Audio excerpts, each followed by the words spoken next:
First, I want to know. I mean, I just kind of wonder if he doesn't really want to change what he's been doing that has been working so well. What does he have? 5 national titles at Alabama, I think it is. And obviously, he won one as well at LSU. The guy's over 70 years old. He is coming up towards the end of his career. I'm not going to say that's going to be this year or next, although certainly has the best chance to have his best team ever, I think, this year with Bryce and everybody you have returning off of that team. But look, Saban has long been the recruiting king.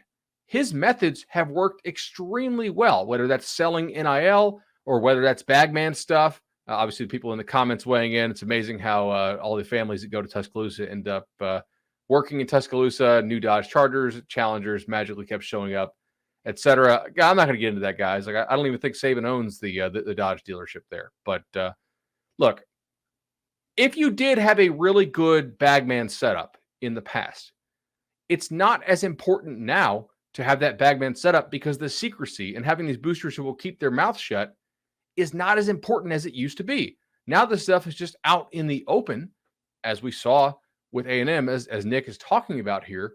It's just not as important as it used to be. And so you're selling NFL, but you also have to sell NIL. And Saban and his staff clearly did not do as good of a job as that this past year as Texas A&M did. Texas A&M was more ready for it. They were pushing the gas more, and they got the results on the recruiting trail. If you're Nick, man, you're probably trying to win a couple more national titles or maybe just one more and hang it up.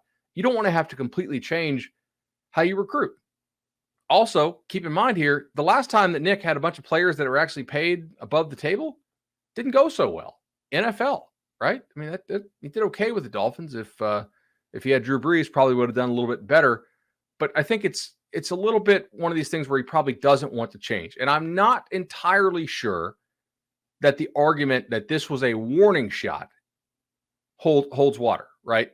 For one, it's pretty clear that almost everybody in the SEC buys players. See the Albert Means case specifically for Alabama. See Travis Johnson today, 10-year player in the NFL who was recruited in the 90s, said that Alabama offered him 6 figures to come there. So it's been going on for a long time. Now it's just a little more out in the open.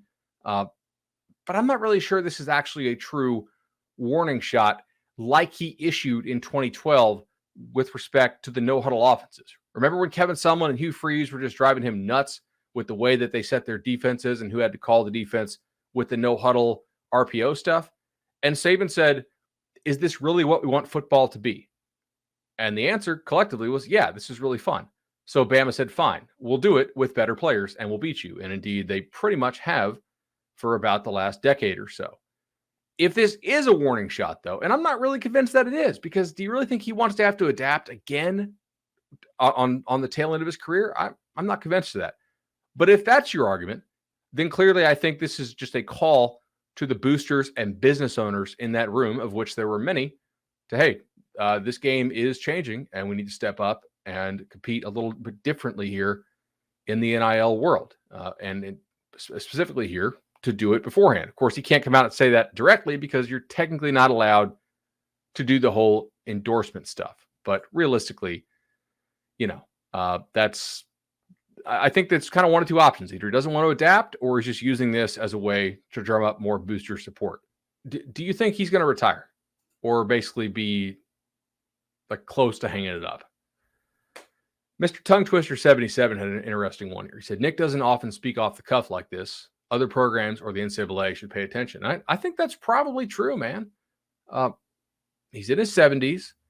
He has always had to adapt to certain things.